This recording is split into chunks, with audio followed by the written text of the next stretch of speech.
And we are so back. Hello, hi, I hope you're doing okay. I've been absent for a while, as you could probably see from the lack of uploads, but I have decided to come back with a banger. Just because, I don't know, the seasons have been changing, life has been doing okay, and I felt like, inspiration just struck me out of nowhere. So, as per the title, today we are talking about something that, you know, is different for every person. Guilty pleasures. You may have it in music. You may have, you might listen to Katy Perry from time to time. She's not the most, inspirational artist. She's not like, up there with the greats like I don't know, Miles Davis, Mozart, from the rap world, people like Notorious B.I.G., Tupac, she's not up there with the greats, she's not Michael Jackson, she's not Prince, but she does have some bangers. Hot and Cold, California Girls. Sometimes you're dancing to it. It's just whether it be food. I may enjoy a Michelin star dinner every now and then, like once a year tops, but sometimes you just want to have the very greasy, orange film on top of the pizza, you know, the way the pizza just looks at you, it's going to kill you in 20 to 40 years, but you're gonna enjoy the flavor, all the while cursing yourself for even liking it in the first place. With movies, I've just watched The Brutalist. On God, sorry to use his name in vain if you're one of those people. That was one of the best films I've ever seen, period. However, some people enjoy, stuff that isn't the most, inspirational, like Mean Girls, American Pie, that sort of entertainment. Maybe you're more of a Marvel Cinematic Universe fan. You should feel guilty about enjoying it, but if you enjoy it, that's a guilty pleasure. And so, as I am a perfume channel, today I have come to you with a very short list of guilty pleasures. I will explain what makes each of them a guilty pleasure, and I will start with a perfume that I don't have anymore. Why is that? That is because I have used up the whole bottle and I dare not buy it again. It is the first ever perfume I have ever used and I've ever bought of my own volition. Azzaro. Not Perfume. Perfume is very great. I still have that behemoth 200ml bottle. No, I am talking about Azzaro. Wanted by Night. The tacky revolver barrel bottle with the brandy colored juice. Yes, I do enjoy it. It is kind of bubblegummy. It is sort of sweet spice, very, very youthful. The type of thing that gets recommended to you at the store. You got the attendant at like a Debenhams or some sort of store when he sprays it on the arm. I first got that treatment. I smelled it. I didn't know jack about perfume back then. I smelled it and I went, oh my God. You're telling me that perfume doesn't all smell like shower gel? It was an epiphany. Fast forward like 4 years, 3 years, I am over it intellectually wise. Now my taste is, I don't know if it's more esoteric, but it's definitely more like classical. I'm in search of the elegant, the not sartorial per se, but more of that elegance in perfume. Well, Azzaro Wanted by Night is not very elegant. What it is, however, is something that I have memories with. It is more of a nostalgia pick for me. I reminisce about the smell and I'm thinking less about how it's going to get me all the compliments, though as it is a mass market fragrance, it might garner you some if you're sort of into that. I'm thinking more about the vacation in Dubai that I was on at the time that I bought the fragrance. I was thinking about my time with the family, more about, just like the epiphany itself that dawned on me as soon as I smelled it. So, yes, I am guilty about even liking it now. However, I still derive some enjoyment. Look, if I see it just hanging out at a perfume store and it has a tester open, I might just spray it in the air and just think, look at how far I've come. But also, things I don't say might have been better back then, but those were some memories. And so, from one perfume that is about quite real nostalgia, we'll go to two perfumes that, they lean on some sort of fake nostalgia, an era that I've never been in, at least been conscious of, in a way to enjoy its utmost. Yeah. So first we'll go with the fragrance that launches you, further back in time than the latter one. It would be Lapidus Perfume. This fragrance, honestly, it smells so bad that it just loops back around to being good again.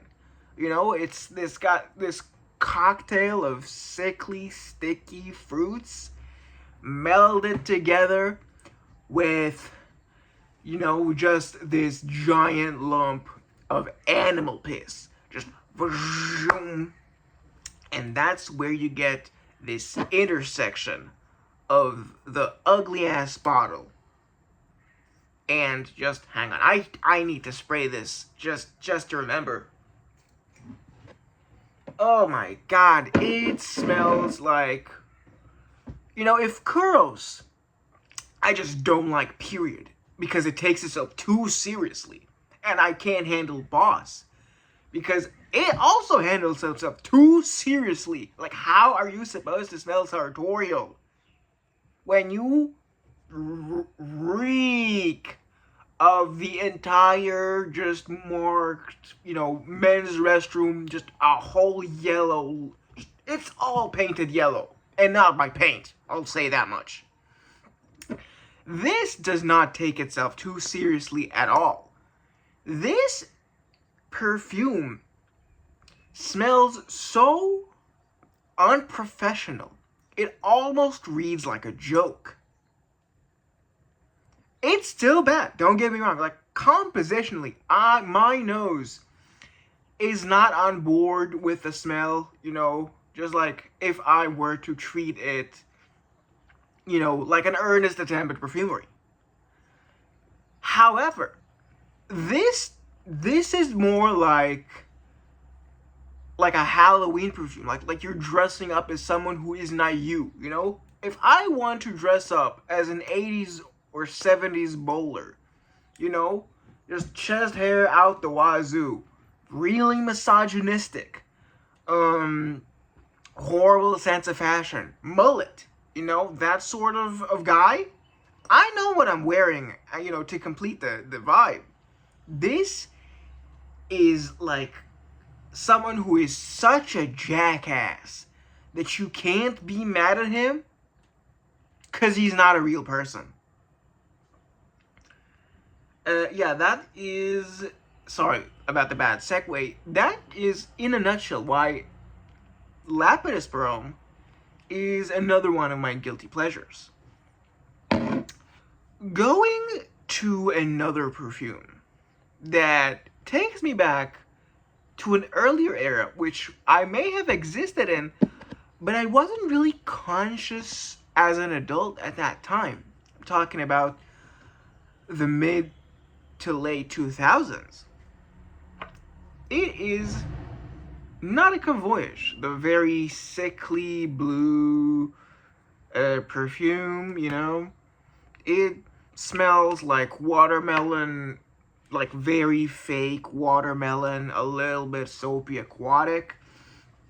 I, again, it's something like here. It's the problem isn't I don't hate the smell as much as I hate like per se, Lapidus per ohm. That I just wear mortal enemies, on like a regular day. With Nautica Voyage, my problem is more that it smells. I really don't want you to take it as me acting like really pretentious. It smells like it's beneath me. It smells like something you would give to your 12-year-old younger brother when he has never had a perfume in his life and you don't want to shell out the money for a Dior Sauvage, for a Bleu de Chanel. You want to give him a bottom shelf. Like, if he doesn't touch it, that's good. It's just about the intent. And you know you can't give him cash because the entire family will be mad at you, even though cash is the ultimate birthday gift. Just saying. Then you're going to grab Nautica Voyage. There is a certain sense of fake nostalgia that I get when I'm smelling this, Frosted tips, not new metal per se, but like, the one, I don't know if it's Eurobeat, but like the Europop, like, song, Lady Hear Me Tonight by Mojo.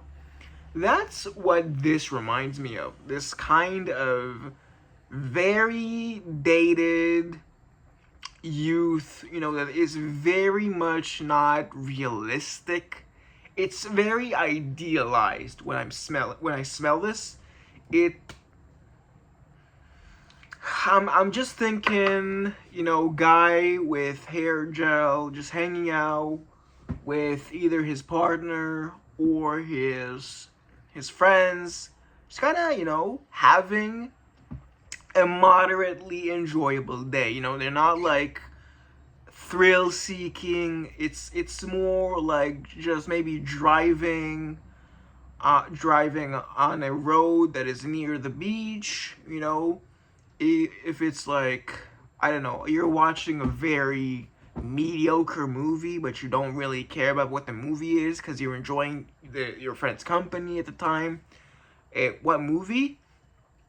I don't know, like a really bad horror movie, like Final Destination type movie, where it's like it's kind of bad. You're not really scared of it. It's just a really ridiculous premise, and you're all just kind of laughing, but you're not really like laughing, like realistically. It's more like ha ha ha, kind of a movie laughter. Like it's all through a filter of actors who are playing teenagers. That's the kind of vibe that Nautica Voyage conjures in me, and that's why I have this weird sort of guilty pleasure feeling about it. The last perfume. Sorry, again, I really suck at segues. The last perfume that I want to talk to you about is I have really complicated like feelings about it. It just, things have changed and have somehow arrived at this being a guilty pleasure of mine. I'm talking about Nishane's Ani. Now, this is one of the first niche perfumes I bought for myself. Certainly the first niche perfume I bought myself that I smelled, from a tester bottle. At first I really did, like, unironically enjoy it. I thought it was, beautifully elegant and sweet. But then the more I smelled it and the more I smelled other stuff, I just realized I don't really fit the vibe of this perfume. It is almost, it is very cloyingly sweet. This kind of lemon dessert vibe that Ani has is not the most enjoyable at a long burst of time, and since Ani is an extrait du parfum, it stays and it stays and it stays. So if you accidentally oversprayed, and with Ani, overspraying is maybe more than, I want to say 2 sprays max, like anywhere, just don't, total. If it's more than 2 sprays total, you will be suffering. Do not get it twisted. And so, I've, that what I've just said describes the next period of time where I felt like Ani was a very shit perfume. I gave it to my brother. He also didn't use it because he didn't know when to use it. And then time passed, and absence makes the heart grow fonder. I went and I smelled it again at my brother's room. And I realized, yes, this does smell bad. But I don't necessarily hate it, It's like sometimes I just want to smell like the whole dessert. I want to get maybe like 1 spray, just total. Doesn't matter where. Pit of my elbow. Not on the neck. I will go anosmic if it's on the neck. Under the shirt. Back of my hair. If I spray it there and I just let it waft to me, I'm like, ooh, that's nice. Someone here smells nice. It's certainly not me. Then realize, oh wait, no, I did spray it on me. So yeah, it almost feels like I'm wearing the skin of a past version of myself whenever I wear Nishane Ani. But I don't hate that version of me, It is someone who was at a different point in time, and I'm never gonna get that version of me back. But I can also just sort of approximate, just like, I understand why I liked it unironically at a certain point. Just now, it's more of a meeting between divorced parents, like you're cordial, but the love isn't there anymore, But